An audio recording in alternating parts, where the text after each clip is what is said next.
চাঁদাবাজির বিরুদ্ধে zero tolerance নীতি পুলিশের ঈদকে কেন্দ্র করে মহাসড়কের যে কোনো অপ্রীতিকর ঘটনা রোধে পুলিশ সচেষ্ট আছে বলে জানিয়েছেন নবনিযুক্ত পুলিশের মহাপরিদর্শক মোহাম্মদ আলী হোসেন ফকির।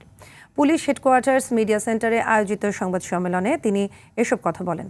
হাদির হত্যায় আটককৃত মূল 2 আসামি ও মৃত্যুদণ্ডপ্রাপ্ত আসামি সাবেক প্রধানমন্ত্রী শেখ হাসিনাকে দেশে ফেরাতে কূটনৈতিক চ্যানেলে পররাষ্ট্র মন্ত্রণালয় কাজ করছে বলে জানানো হয় সংবাদ সম্মেলনে।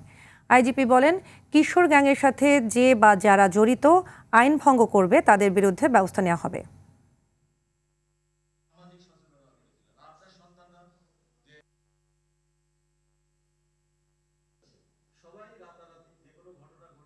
একটা বিষয় আশ্বস্ত করতে চাই যে আমাদের পুলিশের পক্ষ থেকে কোনো অতি উৎসাহী ভূমিকা পালন করা হবে না, কিন্তু আপনার সিটিজেনকে ল অ্যাবাইডিং হতে হবে, আইন নিজের হাতে তুলে নেওয়া যাবে না।